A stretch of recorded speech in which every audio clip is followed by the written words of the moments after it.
So this is an observation that I've made that relates to where we are in the story of magic, if you will. And when I was growing up in the 80s and 90s, magic was still something of a fringe activity. And there was chaos magic in the early 90s, became available by Liber Null and Psychonaut, and there was the traditional magic.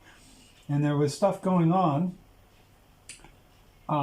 in fringe circles, and there was definitely people coming up with their own stuff. I know the Horace Matt Lodge was operative then, but it's nothing like what's going on now, where there's a huge mainstreaming of magic, and to a certain degree, you know, the popularization of the wizard and the witch as a consequence of Harry Potter and Jonathan Strange.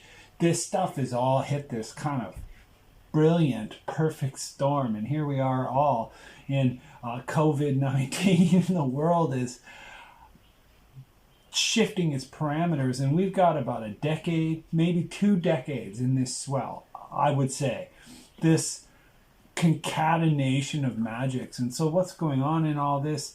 Imagine the traditions, the non-traditions, a huge cross-fertilization.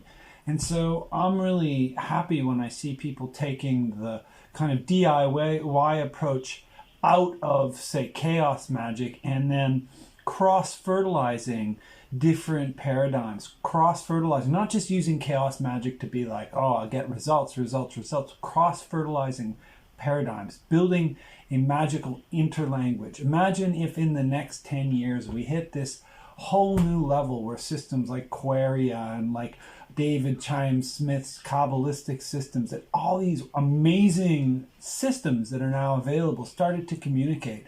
Let's bring as many of these lines of communication into a kind of a nexus, a catalyzation point, a mushrooming, and let's be aware of how to create this synchrony, how to create this kind of coalescence. Be aware of the systems in play and be aware of where you are in the scheme of things, because the next 10, 20, 30 years are going to be absolutely wild.